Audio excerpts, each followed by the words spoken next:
Well, hello everyone. Welcome to episode 53 of the Gundam Explained podcast. I am Adam Blue. Glad to be here. This is always a lot of fun, and especially fun because I've got Steven here joining me. Steven, how's it going, man? Going well. Had a good day today. That's good. How Yeah, about I've you? had a good day. I think we're just talking about that.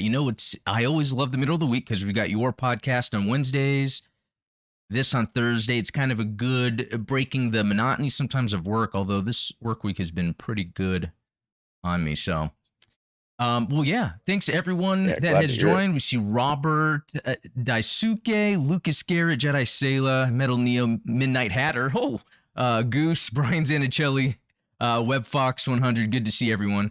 Oh, what is that on my head? Yeah, I'm trying to figure out how to keep. I have an afro now and I wanted to keep it down, and I felt like the hat shtick was getting old because I'm not a hat person, really. I just was wearing a hat recently Neither am I. because of the hair. You and I had the same sort of thing going on because you had the Oh headband yeah, and earlier today I was rocking the yeah. I need to get a bandana. bandana. Um, Yeah. but Oh, Ian, good yeah, to see you there too. Well. Yeah. The hair thing. I want to grow out my hair. I mean, I know it's not really related to Gundam, but I'm into metal, and there's just this thing with having metal hair. Vikings. I don't know. It seems cool. I got to try it. well, and you've got those amazing like thick curls. You could pull off like that Claudio Sanchez I don't know look, Claudia Sanchez. like full on like Coheed and Oh, I know Cambria. Coheed and Cambria. Okay, I know what you're talking about. Or I could Yeah, say Steve Harris. Steve Harris, another strong From what? example. Oh, Oh, you okay. got me. Iron Maiden. Iron Maiden. The bassist, he's got curls. Oh, there you go. Okay, I don't know if anyone else there's an Iron Maiden fan. I love Iron Maiden. Love Iron Maiden. I think Mad Matt. Vintage Yeah, that metal. is kind of vintage metal now. I think people wear the shirts without even listening to the band now. Yeah. 100%. Anyway, Absolutely. yeah, thanks everyone that's here joining the video version live, always on YouTube on Thursdays, and then there's the audio version that's usually Friday mornings. I have that distributed everywhere. So yeah, thanks for everyone that's here. If you want to check the links in the description, there's links to Steven's stuff. So Midnight Hatter, he just did a live stream earlier today, actually playing a Gundam game on PS3. And a lot of us were in there chatting. That was pretty fun. And then he's got his Patreon. He's got his stuff too. It's different from Gundam Explained. There's a lot of stuff about tabletop, 3D printing, as some of the Patreon perks go. So it's pretty cool. But yeah, so Comic-Con started, I guess today or maybe yesterday. I don't know. I just know that there was a panel this Yeah. morning for Gundam, The Witch from Mercury, where I've been looking for Gundam news for Comic-Con. There's been barely anything, but there's a few things we'll talk about here in a little bit. And then not only that, but then the new mobile suit that's in GBO2, and we'll kind of do a little deep dive into that. And then just some other Gundam stuff we'll get into a little later on. But first of all, so this past week, a couple things I got. If you're in the Discord, you might have seen that I posted some of this, the Metal Robot Rigazi Custom. I love this thing. That is a beautiful, Yeah. beautiful mobile I suit. love kind of that baby blue or sky blue color on it, and then the purple of the backpack. It's just I just love that yeah. That's AK-47. the other thing. It's got like an AK-47, and the transforming's awesome. I actually already recorded the video review for this, so that will go up I think Monday. But another thing that I got that I've been wanting to get for a long time because it's kind of pricey is the Ireland custom Robot Spirits cost signature. This is an older Robot Spirits, and I had to. It actually came with water slide decals, so I had to put on some And a similar baby blue. that. The paint scheme looks pretty similar to That's that Rigazi, interesting which is interesting. because the development of these. Well, yeah, I don't know because the custom came from the Barlent, and then they modified it. So, and Yeah. then this takes place shortly after Char's counterattack, kind of. So I wonder if like the blue thing became a little I don't know. There's something about connecting that. Could be You some know what? overlap there. I think the Gustav Karl also has like a similar blue Yep. and And what we're going to talk Yeah. about here in a second, the Jesta has a little bit of the blue in it, and I wanted to show mine. I got from There you Santo go. Bell, one of our supporters. He sent that to me. Cheers. What else? Oh yeah, and then this I'm going to try to start building it this week. I've actually gone about a week or two without building a kit, and I'm trying to space myself out and not just build everything. So that's just something from Gundam Breaker. It looks cool, white and gold. Are you really a Gunpla builder if you don't have a backlog that's, stacked up I mean, behind mine you? is literally back here. I don't know if it could be seen on screen, but like behind me on the floor, but below the Kshatriya there is a bunch of boxes of Gunpla that's yet to be built. Let's see. I wanted to look at the chat real quick. Oh, Lucas Gear is saying some, or you can go the Amuro Ray look at him, because I just realized that Amuro Ray does have that curly hair. Yeah. And ironically, the same as the protagonist from Space Runway Ideon, the Tomino? other Tomino giant mecha. Have you watched it? Anime. Yeah, it's cosmic horror, man. Because I've been wanting to watch it. Because there's a couple of his productions that he has around that time period that all seem pretty good. I just haven't watched them. Have you? Yeah, they definitely have a different vibe. I wouldn't necessarily recommend Ideon for every Gundam fan, but if you're a mecha fan, I think Ideon. Yeah, I want to check it out because I always come across stuff. But let's see. Lucas was saying, where was that? Did I just lose it? Well, you go ahead. I saw something that I lost. Well, I was gonna say WebFox. Yes, I have heard that song "Zigzion" by Children of the Reptile. Awesome. That's cool. I'm gonna have to look that up. Awesome I had no song. idea. I think you'll like it. You're more of a metalhead than I am, and it's definitely got it's a little harder than the music I listen to normally. But yeah, you know what? That reminds me, because we kind of have we converge on taste when it comes to like synthwave music, and I think Gundam is ripe for a synthwave kind of aesthetic. Like they kind of do, the different shows have their own look to it. There needs to be a synthwave, and it would be called Gundam Neon. That's right. It's where a Fetty pilot steals a Zaku 2, changes the N on Xeon to or the Z to an N, and makes it say neon. Just turns it sideways. Bam. I gotta make this someday. Chill hip hop beats to drop colonies too.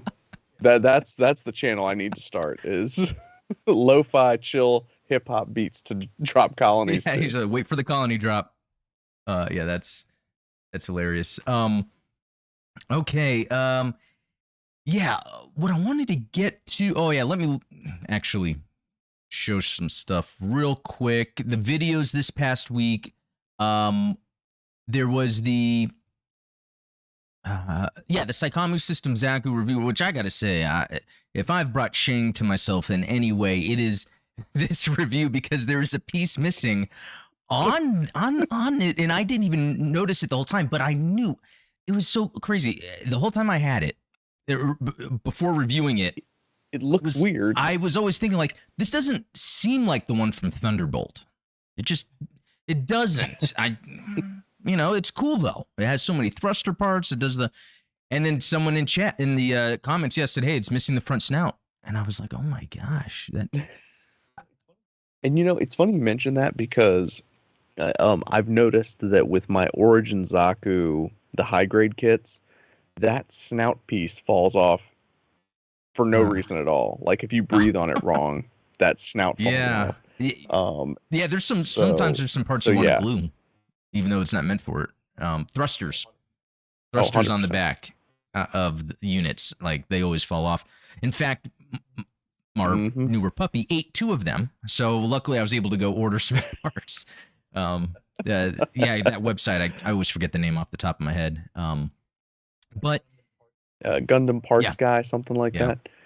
But no, let me 3D print those for you. Next time, there's a piece. I'll get with you and see how we can coordinate that. That'd be pretty interesting. Yeah, So yeah. there's also I did the video, the Gundam 00 season 1 reaction. That season 1 was great. And I'm in season 2 and I'm Yeah. liking it more.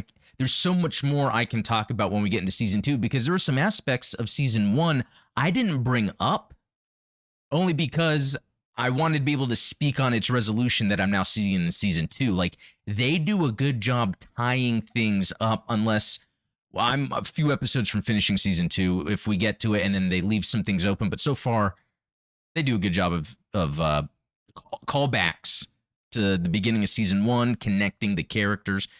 No, agreed. It feels much more cohesive than a lot of other Gundam series that, for instance, you just finished watching Gundam Wing and Endless Waltz, and like Endless Waltz feels a little more disjointed from Gundam Wing than season 2 of 00 feels from season 1. Am I right? It's crazy because even season 2 takes a big turn. Like the design, I mean, it's like 4 years later, I think, but it's like design of like their suits. They're in space more, mobile suit. So it's like there's a big difference, yet that through line of the character motivations, the state of the Earth sphere, it's all there. And in fact, with Saji and Luis, it's almost like you could watch a show that's just their story. It's that I think they, and I'm going to talk about that when I do my season 2 review because they have the Gundam Meisters and their stories, Celestial Being, but then they have Saji and Luis. It's like they're caught up in it. It reminds me of like War in the Pocket had its own like in the 00 universe. It would be that story. Yeah, very well done. That's a very, very nice parallel to observe there. And I mean, Sayla says it here in the chat that 00 out Gundam Wings Gundam Wing. Yeah, it's crazy how many similarities there are. But when I think about it, I realize how much these are cool stories that could be told over and over because I think they really look into like how humans are. And it's like looking at our future. A lot of times we want to look to the future. What can we hope to get out of the future? And we see that we're kind of stuck in some of the same tropes of humanity. Yeah.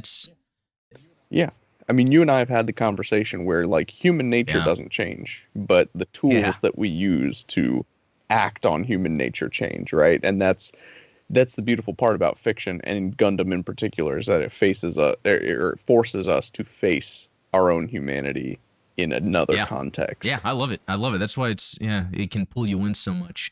All right, and then Matt is talking about Iron-Blooded Orphans, and I can't wait to get into that as well. After watching 00, I feel excited to watch other Gundam AUs, only because while like. Because now it can be done well. Not only that, but Wing, even with its failings, it was still enjoyable. And so then I can see when it's done really well, there's just enjoyment to get out of it also. And I'm right there with Matt. Matt said earlier on my stream that he's excited for G-Witch. While the design aesthetics don't appeal to me, I'm excited for the G-Witch story because I think that it's different. It's not just a reskin of UC. Yeah, they seem to focus like at the beginning of the description, corporations. And while that's always kind of been a thing, that might be more centered than this government versus that government. We'll see. It'll be interesting.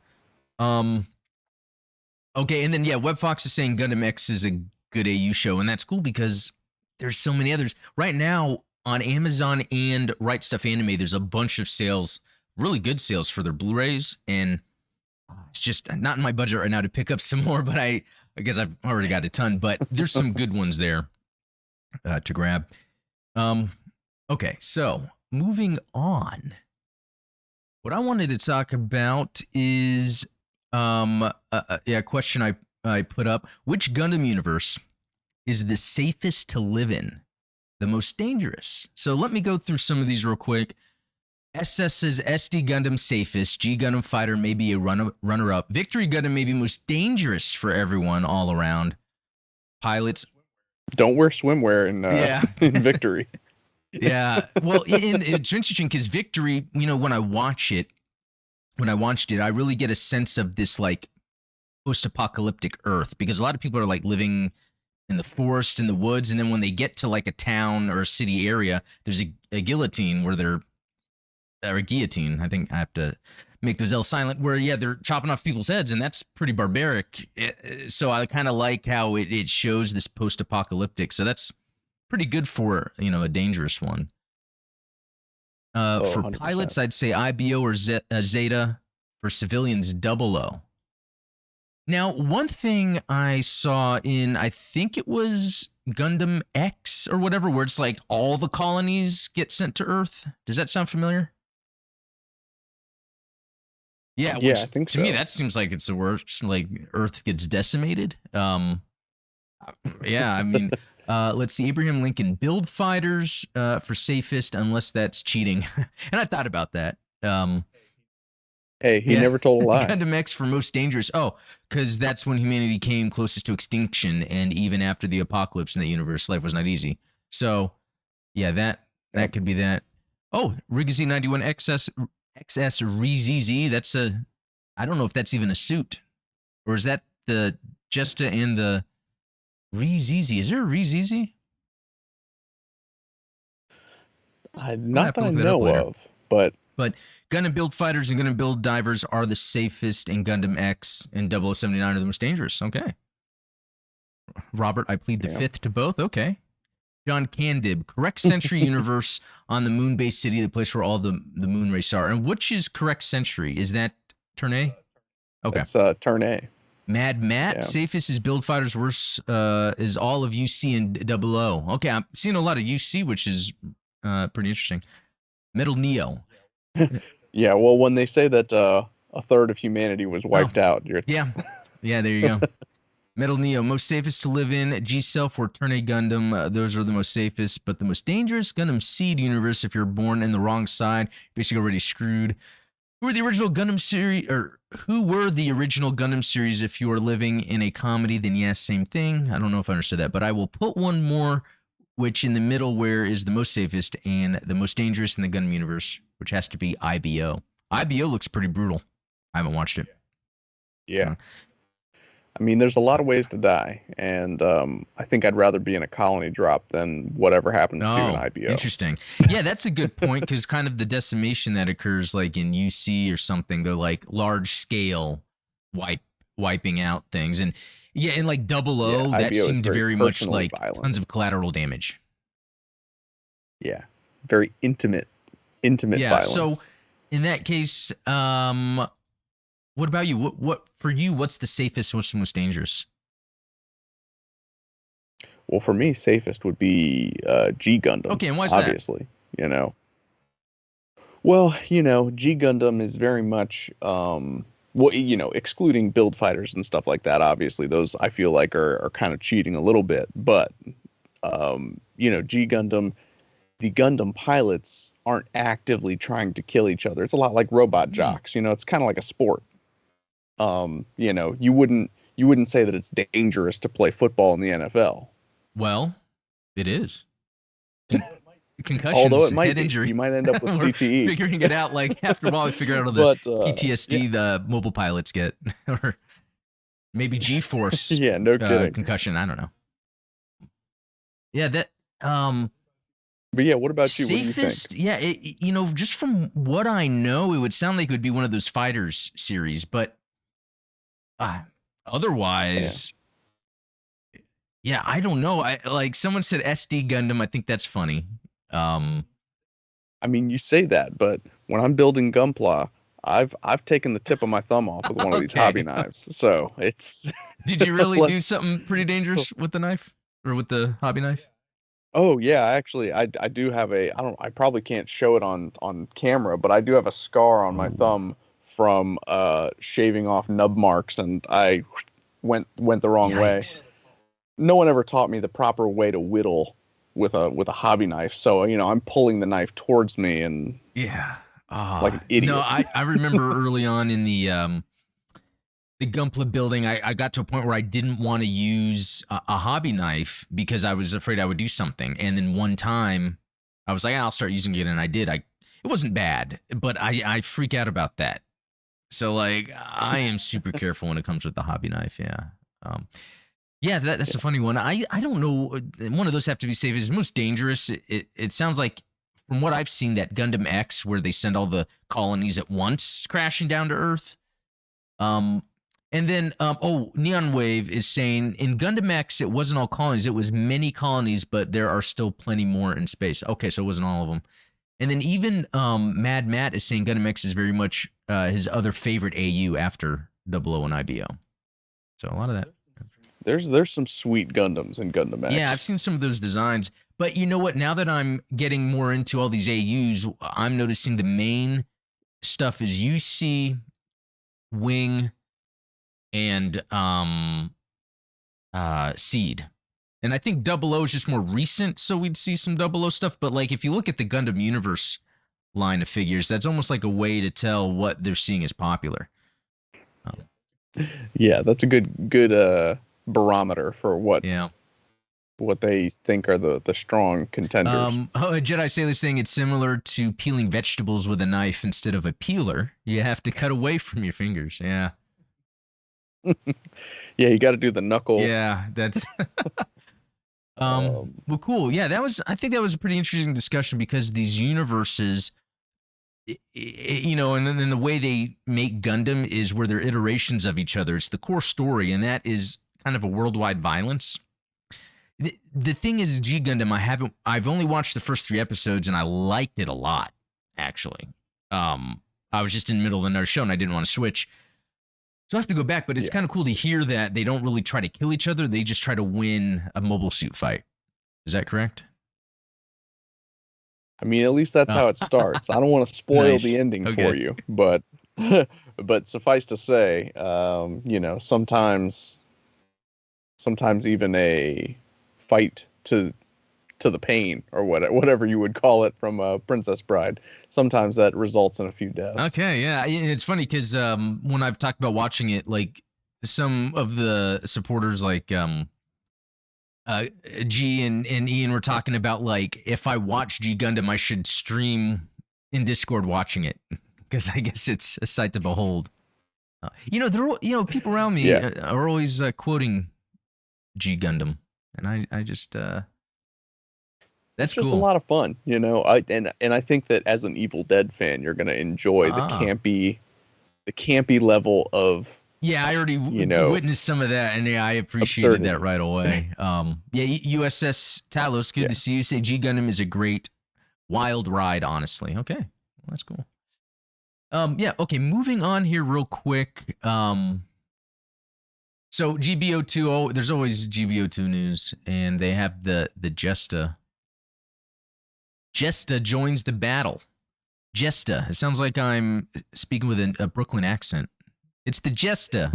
The Jesta, But, you know, it's a cool unit because that's Unicorn era, and we're seeing a lot of these Unicorn era suits being released. But also to show, you know, I was just showing this off earlier, got this from Santo Bell, one of our supporters, and it's not focusing on it, even though this is supposed to. You know what, forget it. I do have a review up of this, but I've learned a lot more since the review, and I think I'm going to go back and detail this, give it a top coat. It deserves that. Because it's a sick suit. Oh, 100%. It's a sick suit. I think that my favorite bit of Jesta lore is that as far as I know, to the best of my knowledge, it's the first time that they ever designed a mobile suit to work as a support unit specifically for another mobile suit. Oh, really? So that... Because the Jesta team was it was designed to work in conjunction with the Unicorn. They were designed as a support team for the Unicorn Gundam. So it's interesting because, you know, you never hear about like the Ifrit being a designed team to support Goofs or something like that, you know? So the Jesta is a rare breed of animal in the Gundam universe. Yeah, and you know it is unique in the way where it's shield, and it'll be curious to see how that works in game. I know if Zionic Shadow is here, he would already tell me, but because the way the shield works, like even on the Gunpla, is it's not really being held by the arm. So you would think that would give it more freedom to use its hands, for multiple things or move it out of the way. And it even has like the missiles on it. Yeah. A couple grenade launchers in there. Yeah, really cool suit. Oh, Jesta Cannon is my favorite. Daisuke. Yeah, that's a good one. Let's see. Oh, did you say something funny? Shining Foot.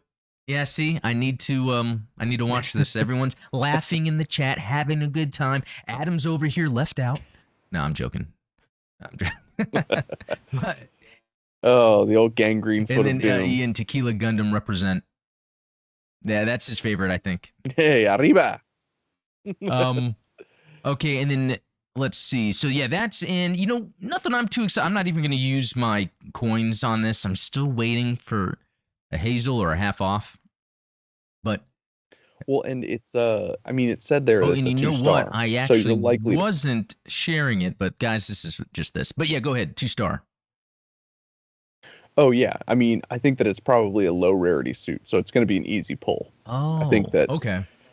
You're not going to have as hard of a time pulling a Jesta as you would say, like the Sinanju or some of the other recent suits that have come out in the past few weeks. Yeah, and another element too is the amount of time you play, because like I'm not playing enough to replenish my coins as much as is really possible. If you do your dailies, you can really jump into that. I've been doing it every couple days, and I'll just do a couple matches because I've been playing the PS3 a lot.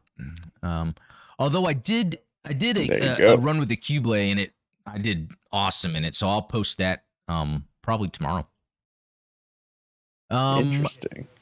Yeah, it's funny.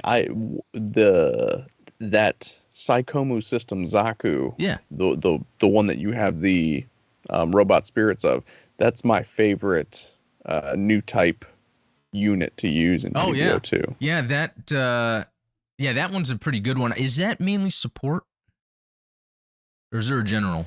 I want to say it's a raid. Oh, that's cool. I don't think I've used it that much. Maybe once or twice, because they do have a couple of those. They even have the Zeong you can use, and yeah. You know what? I love the ones that have like the lock-on stuff or bits or whatever type of system, flies out and does something, because it's almost like that's what I like about GBO2 and its deliberateness, because you can kind of plan out your next move as your bits are doing its thing. So. Yeah. Now let's look at this. See, RGM 96X Jesta. 96 tells me it was built in 0096. I guess that's around the time of Unicorn anyway. And it came from the RGM 89 Jagan, which was seen in Shar's Counterattack, and I want to say it's also an F91. Does it say here movie? No, it doesn't. So there's a type of Jagan that's in F91.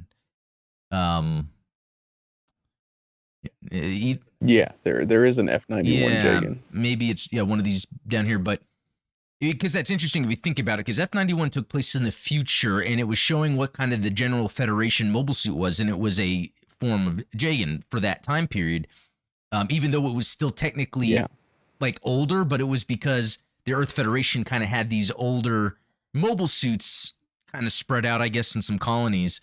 But then it's interesting because then if you go back to Unicorn that takes place before F91, then they have what the Jagan turned into, even though, so, you were talking about this being designed as a support unit. So it could be, that was the reason, other than Unicorn was made after F91, that we don't see something like this in F91. Because I think it's a specific unit. I wonder if they don't always say exactly how many of a certain unit was made. Sometimes they do. Yeah, I mean, there's some units that have a canonical limited run. Like we all know that there's 8 Ifrits, for instance. But yeah, the Jesta is one of those units that there are only a limited number. I don't know how few, but I know it's probably less than 10. So yeah, because it came with the model came with a bunch of stickers, and I think I put 8, the number 8 on mine. And so, but here it's saying that 3 were piloted by the Londo Bell Tri-Star team, which Tri-Star is even from the original 0079. Now it's saying that there's 3, but that doesn't mean that that was only 3. So there could have been more, probably. But that is kind of cool, because I remember when they showed up as Tri-Stars, I was confused at first, because I was like, well, that's a Xeon thing. Yeah. You know? But they're all the same. Yeah, well, you know how it is. You know, once the Titans rose to power, the lines kind of blurred between Xeon and Federation. Yeah, and whatever worked. So that idea of an elite unit like the Tri-Stars. Let's see here. Anaheim Electronics. I was going to say, interesting bit of trivia for you is one of the 3 Tri-Star pilots in Unicorn, the English voice actors. One of them is Matthew Mercer, who is the Dungeon Master on Critical Role. The T-shirt that I'm wearing is sort of his catchphrase on Critical Role. Wow.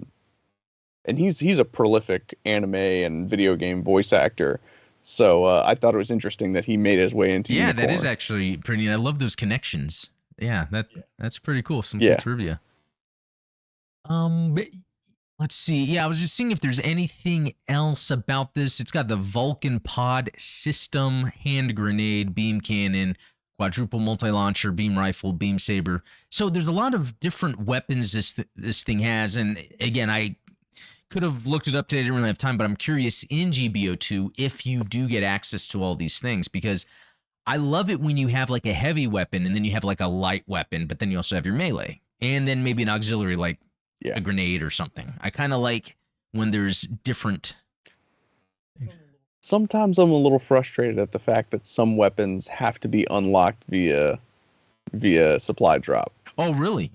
Like for instance, the Act Zaku in GBO, you know, it comes standard with the bullpup machine gun, but you can also equip it with a beam rifle, but the beam rifle doesn't come with it if you pull the mobile suit. So you actually have to get that in a supply drop before you can use it. And that's not the only instance of that happening, but that's the one that's most sensitive to me. That makes sense, because I remember when I've gone in to edit a suit or customize it, and you can see you can choose what weapons you want to use with, and sometimes I'm surprised, I can use this instead of that. What determines that? I guess they figured out when they designed the suit. But then it's weird how, you have to unlock some of that stuff. Let's see. I saw something from, let's see, there's a couple things. USS Talos. Well, Neon Wave is always good for some lore accuracy, and he says that Jesta was a special ops unit, limited production, so that's why you wouldn't see it in later UC titles, which makes I'm glad they sense. Kind of proactively explain that stuff retroactively, so it makes sense canonically. Let's see. When they say, this from WebFox, when they say there is a set number of a unit, it changes when a future manga anime has it in its story. Yeah, and we've seen that before. That is true. Plot convenience. Yeah, exactly. And then Lucas Garrett, perhaps the GM Custom, probably a hybrid between the GM Custom and Space Command suits. Let's see. WebFox, I got Matt's autograph when he came to Gen Con. Had him hold my Haro clock. Wow. Yeah. That's awesome. Yeah, he's a good dude. That's cool. Let's see. Oh, okay. USS Tyler saying, I'd say about 20 at most were made for Jestas, because there were 6 that came off the ship during the base raid and about 5 more in narrative, maybe a few more.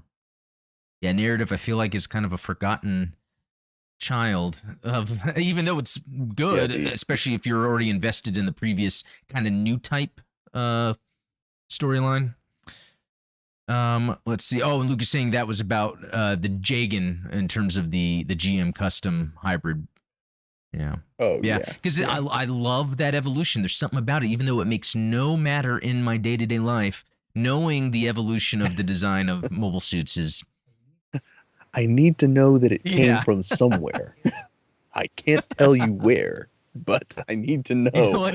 It's funny because when Talos was talking about meeting, or no, it was WebFox talking about meeting Matt, and he talked about having him hold a Haro clock or Haro clock. I kind of just skipped over that, but as Jedi Sailor puts, Haro clock. Like, that's such an awesome thing to have. I can just imagine having a Haro on my desk. It opens up and the alarm clock goes off. Oh, can you imagine what an annoying alarm I clock know. that would be? Camille, wake up! Camille!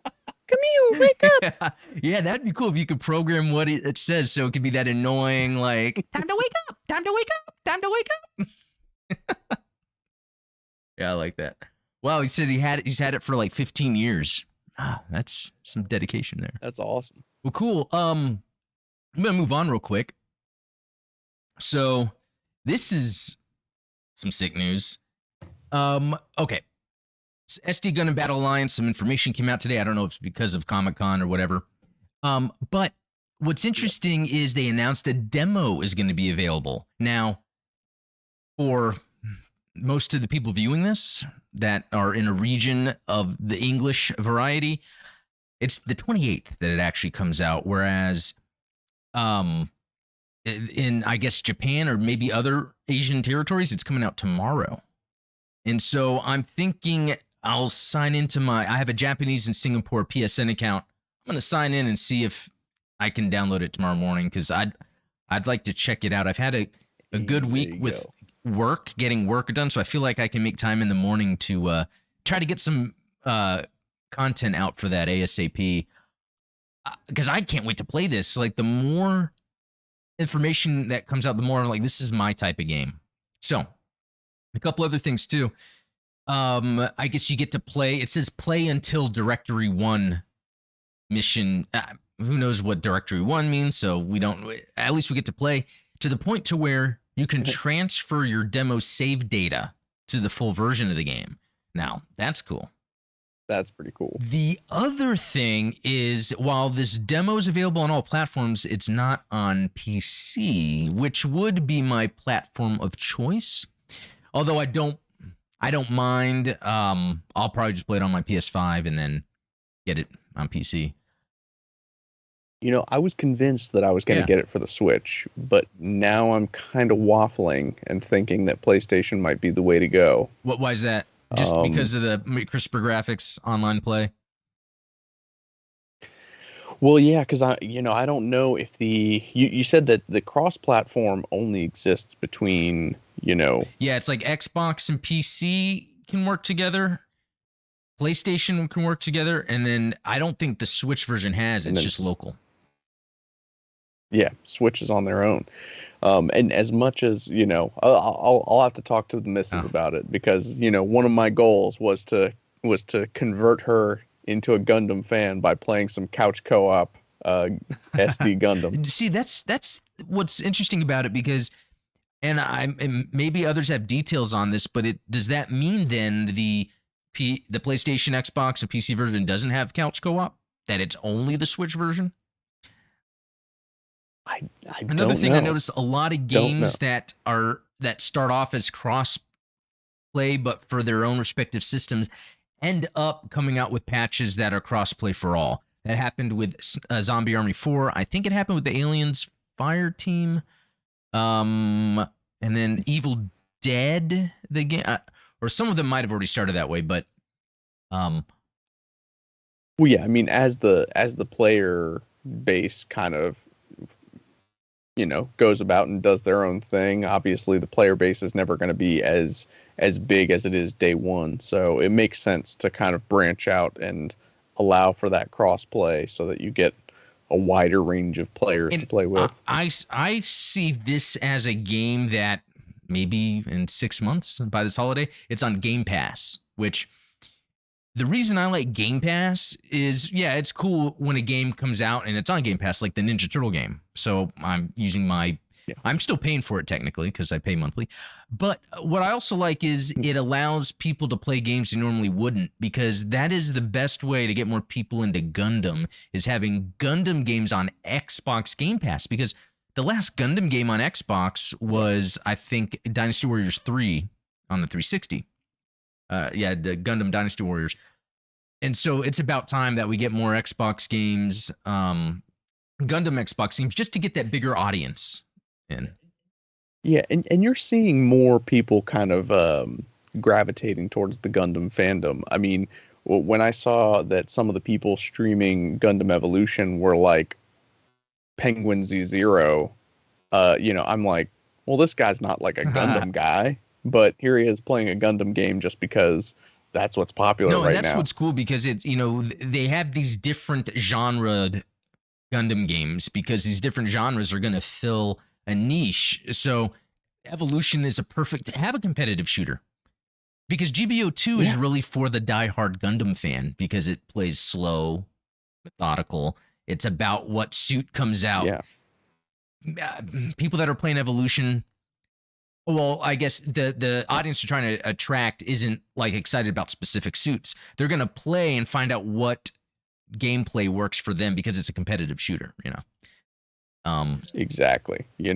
And that's I would love to see more sort of, I hate to call them asset flips, but asset flips where you've got different types of games where you just reskin them as Gundam in order to draw in the core audience of that game. And I think that works because I think one thing that Gundam does well is it has an atmosphere to it, especially at UC.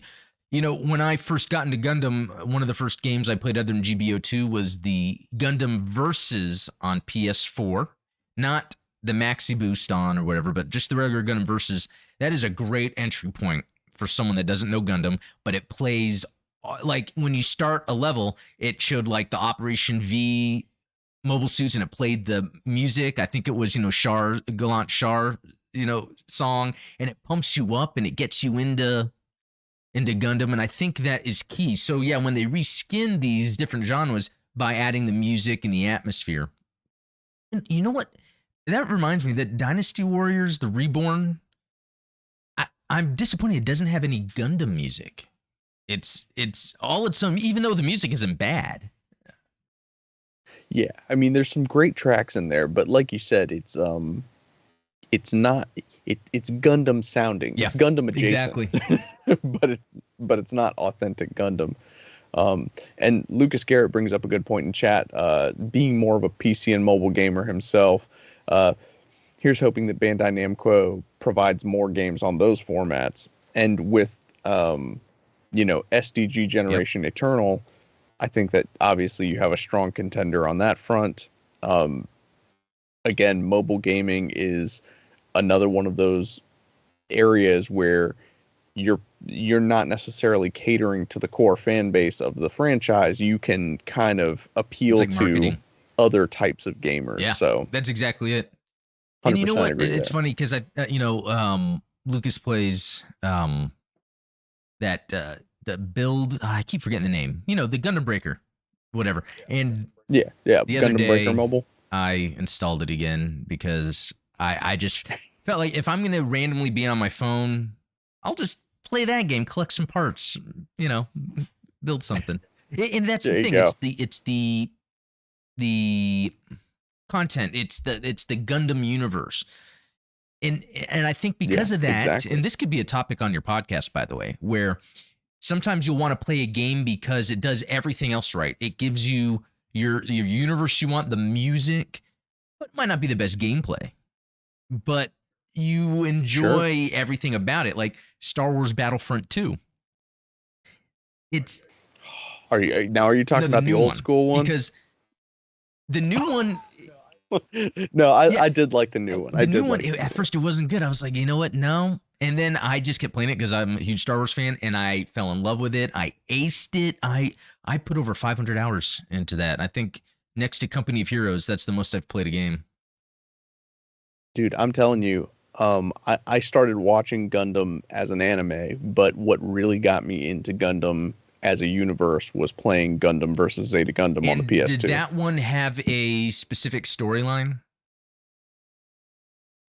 So you could play through both the UC 0079 storyline and you could play through the Zeta storyline. But more importantly, you had the campaign storyline where you could, if you accomplished certain tasks during missions, you could change the timeline and say, for instance, if you save Garma instead of letting Garma die, then you unlock a timeline where Garma is alive throughout the rest of 0079, and then Garma's alive through all of Zeta Gundam. That's pretty cool because when I was playing Yeah. Reborn, I was on a mission where I was able to keep Emma alive, and I was like, "This is the type of universe, Gundam universe, I'd want to be in. To keep Emma Sheen alive." Because that was one death I wish didn't happen. Because I loved her whole arc. Let's see something else here. USS Talos. Also on the 26th, we will get a stream from GBO's devs with announcements. I forgot about it. I guess they'll reveal the unicorn, huh? Let's hope we get PC news too. Yeah, so that's the main thing. I cannot wait for the PC news. I mean, wild. Yes, I can fire up my PlayStation, change the source on my main monitor, whatever. I would just like to just load it up on my computer. And then, let's see, Lucas Garrett, the biggest pull for Gundam Breaker Mobile is the collection of Gunpla parts and customization, but it is stuck on Dynasty Warriors Gundam 1 game dynamics. It could be so much more. Yeah, it's interesting because I remember when I first played it, I liked the setup of the gameplay, the third person where it's like you can move in and fight, but then I realized the fighting didn't matter too much. I think you and I talked about this on probably like the second or third episode of my show that you were on, where Gundam Breaker Mobile is less about the game and more about the gotcha element. The fact that you can set it on autopilot and be like, I don't even care. In fact, if you have enough skip tickets, you don't even have to play the missions. You just skip the missions and then collect the parts. It's like, yeah, it is kind of interesting because I like if they just added a little more depth to the gameplay, like maybe a risk factor, I would be way more into it. That reminds me because I'm thinking gameplay. Something I did read about that Jesta they released in GBO2 is it doesn't have that evasion move, which I always think that's crazy if a mobile suit doesn't have that because I feel like I live by that. That's wild. But even though I live by it, it puts me in bad situations where then I can't dash away from something. Like I'll evade and then someone's coming at me with the beam saber. I'm like, oh well, yeah, gonna kind of deal with that. Yeah, because you can't what do you call it? Do the counter if your thing is used up. Well, and that's funny because I live and die by the tackle, but more often than not, I die by the tackle than live. Or it's like you already hit them. And then you're like, cool, I hit them. And then all of a sudden you're countered. You're like, what? Oh, that's my favorite. But hey, I'm glad Goose just spoke up because he's asking how do we feel about the DLC they're adding. So that is the next part of this. So, okay, so there's a couple things. They released, Bandai Namco released more information about the post-launch DLC for SD Gundam Battle Alliance. We learned that the game will receive a season pass, including 3 unit and scenario pack DLCs. The first will include 2 missions, The Cursed Treasure and Destination of the Legend, and 2 units, Gundam Age FX and Narrative Gundam C packs. So that's cool. So already, it is cool that the DLC includes missions, because that's always a thing I like when they announce DLC. It reminds me of expansion packs on PC. Just getting more missions later when you've already kind of mastered the game is fun. I also like the Gundam Age FX because another cool thing about getting into this Gundam game is I'm going to see a lot of mobile suits I'm not familiar with. That's one. But also Narrative Gundam C packs, a UC suit we don't see or hear enough about. So, yeah. I know. Poor Narrative Gundam. Can we pour one out for my guys in Twilight Axis that... You're never going to see a Tristan Gundam ever again. And then it even has its own Barland, the Isolde or Isolde, however you pronounce that. I don't know. Now, I will say that I'm not a fan of when game studios announce DLC prior to the game actually coming out. Well, you know what? I've thought that too. And over time, I started thinking, are now people thinking of their investments when they're going to buy a game?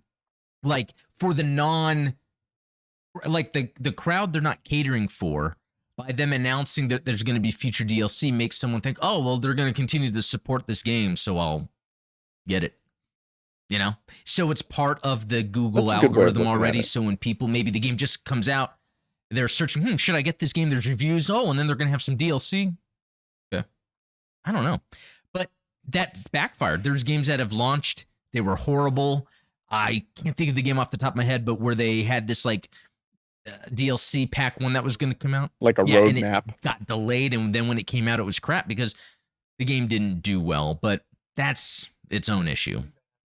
I think that happened to Cyberpunk, Yeah. right? Like they had a roadmap set out, and they had their checkpoints that they were trying to hit, and they missed almost every single one. Yeah. But yeah, you know, I think that and Gundam is pretty good about this. Like as a franchise, is I've noticed that the DLC for Gundam games is remarkably affordable. Oh yeah.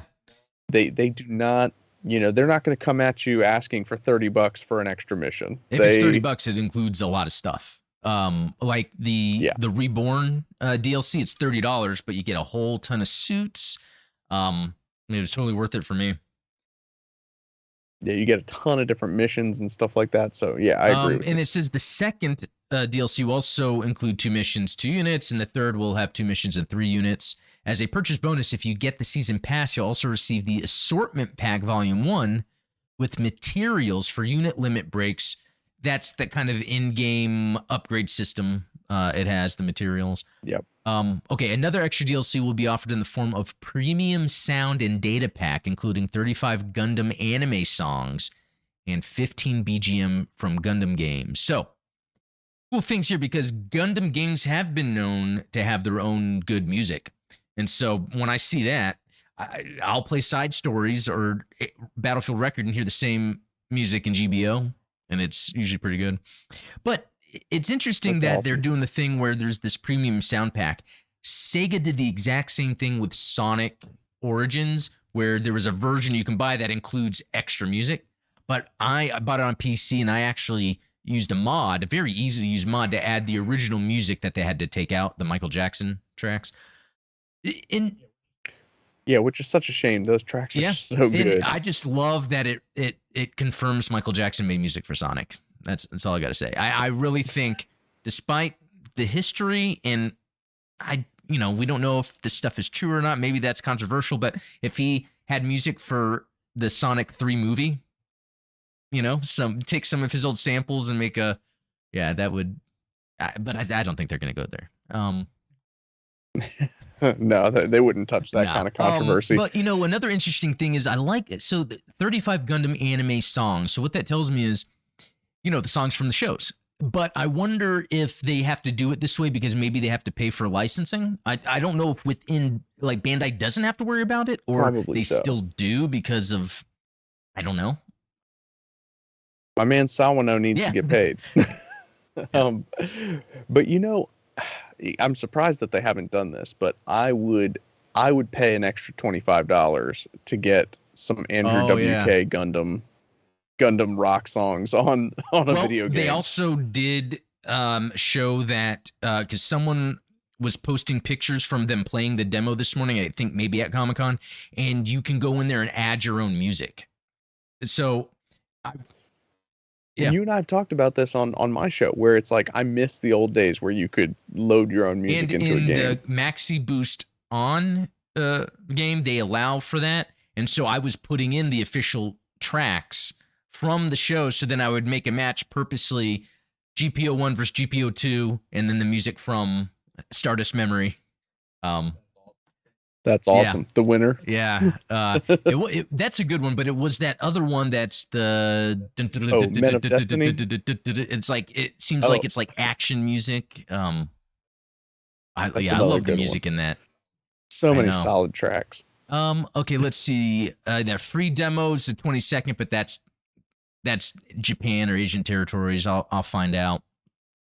Oh yeah, because they're saying while the news comes from the Southeast Asian arm of Bandai Namco, the Western didn't confirm, but they have by now. It took a few hours later, but they did confirm the demo. So curious if you guys want to drop into chat, if you're going to get the game, what platform you would get it on. And so I want to go back to when Goose said, how do you guys feel about all the DLC?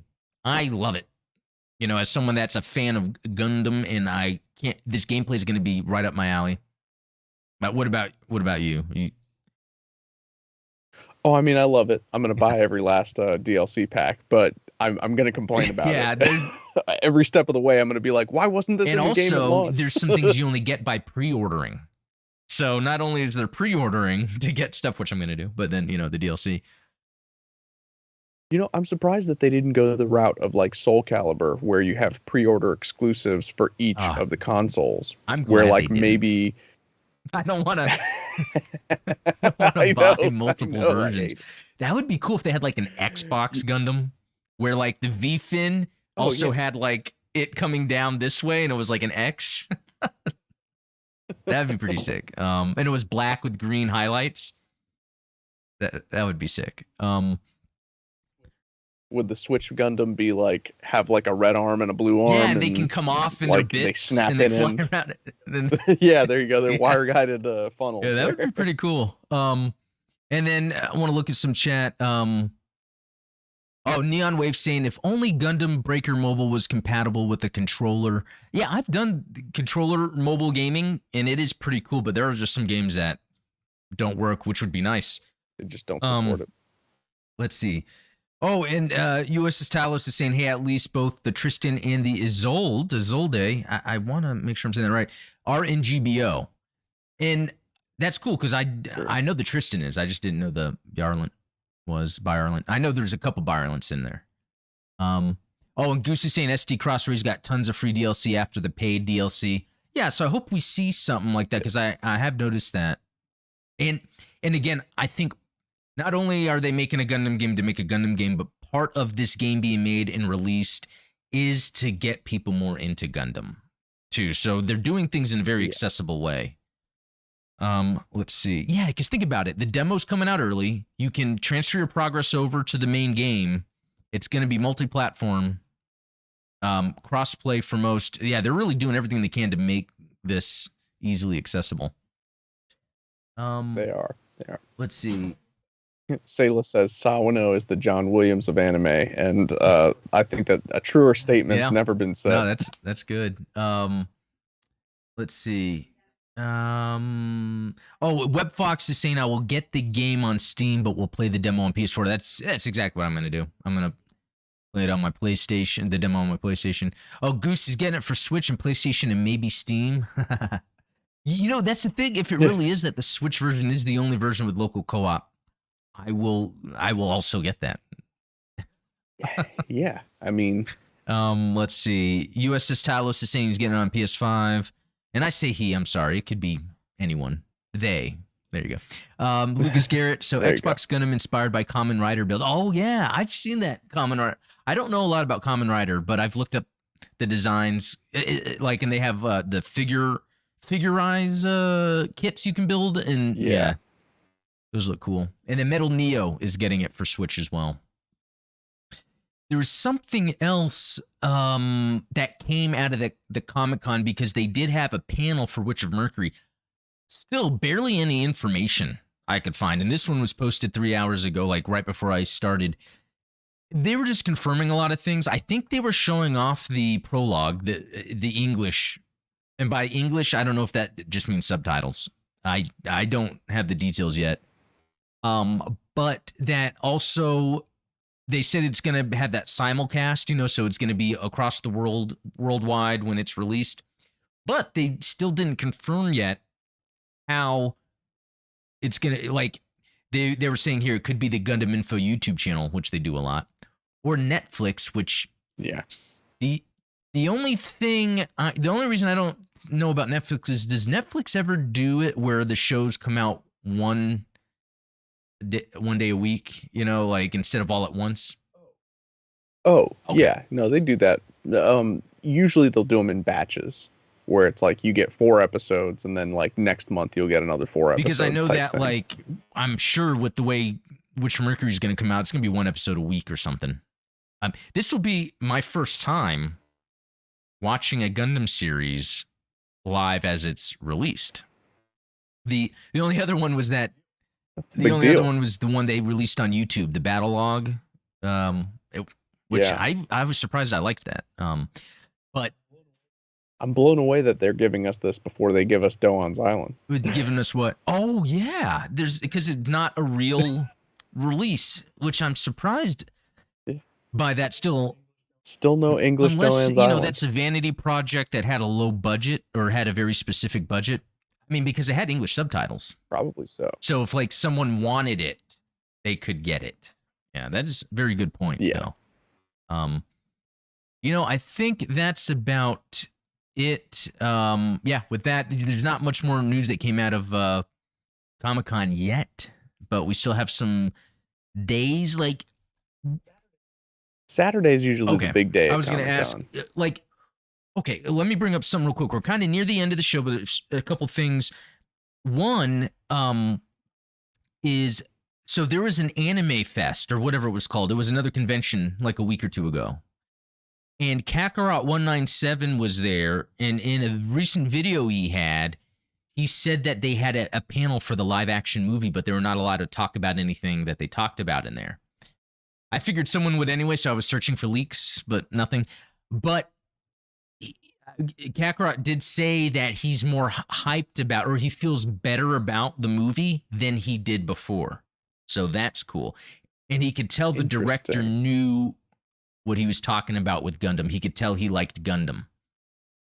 So I just hope at Comic-Con, I feel like we have to see something at Comic-Con, because I feel like Marvel's going to announce some crazy stuff for their films, and I think what are we, phase 5 now? And Legendary's going to want to kind of show their game with their movies and their IP. I'm really hoping for something. I mean, honestly, if it's Saturday morning, they drop information, I am going to live stream my thoughts, because I cannot wait to talk about that. You text me up. I'll be right there with you. Yeah, we'll have to do that. Oh yeah, Jedi Sailor Anime Expo. Yeah, that is what it was called. Metal Neo saying, man, I thought Lucas brought up the Gunpla scanning system. Oh, for the metaverse. Yeah, Kakarot was talking about that. I until I see more about it, for me, it's just one of those far off like wishes. It's kind of a pipe dream. And the Metal Neo saying, man, I thought the new Gundam movie was canceled. The live action one, I thought it was canceled. Yeah. I thought so too. I was just talking about this not too long ago, because we went a year without any new info. Maybe that concept art was within a year, but yeah. Okay, let's see. Anything else? I really love the chat that's going on in here. WebFox100 saying there are countries near Japan that speak English, which is why some Gundam games have English versions without NA plan releases. That's right. Like on PlayAsia, usually you can find a Gundam game on PS4 or something that has English subtitles. Yeah. Yeah. Okay, and then you know what was funny though? While I was scrolling down through this, actually, let me switch my screen. I was scrolling down through this article, and then I came across, this related why Gundam fans shouldn't skip Mobile Suit Gundam's Double Zeta, and it's like, yes, exactly. You shouldn't skip Double Zeta. So I'm gonna throw this in the chat. This little link here. I haven't even read it, but hey, the title alone, is facts. So. Well, cool. Yeah. Yeah, good show. Thanks for everyone showing up. I think that's it. Really awesome. Can't wait for the more news to come out that we can start talking about. Yeah, we've really been spoiled for Gundam content this summer. I mean, with all the games coming out, with all these new show releases and stuff, there's so much to unpack. And I feel like we don't even touch, 40% of it. No, we don't, because I'll watch Kakarot's videos and then he'll talk about something like, oh, I could have brought that up. But no, there's so much you could spread around the information. But yeah. But that's why you should join the Discord, where we are exactly chatting 24/7. Yeah. Join the Discord. We're talking about that stuff all the time. And also there's the Patreon, because we're doing the movie night. It's going to be on the 30th. We're going to watch Kukuru's Doan's Island. The supporters are, so that's gonna be fun. So check the link in the description for that in the Discord. But yeah, I think that's it. Check out Steven's stuff. It's the link in the description for his channel. He actually, I think we were just talking about it, he streamed today, so some Gundam gaming. Yeah, cheers, bud. Yeah, that was a lot of fun actually. Steven, anything else? No, I think you pretty much hit on everything. I think so. Well, cool. Again, thanks to everyone in the chat. I always love having everyone here, and I'll see you guys in the Discord. Steven, it's been fantastic. And everyone, have a good night. Have a good weekend.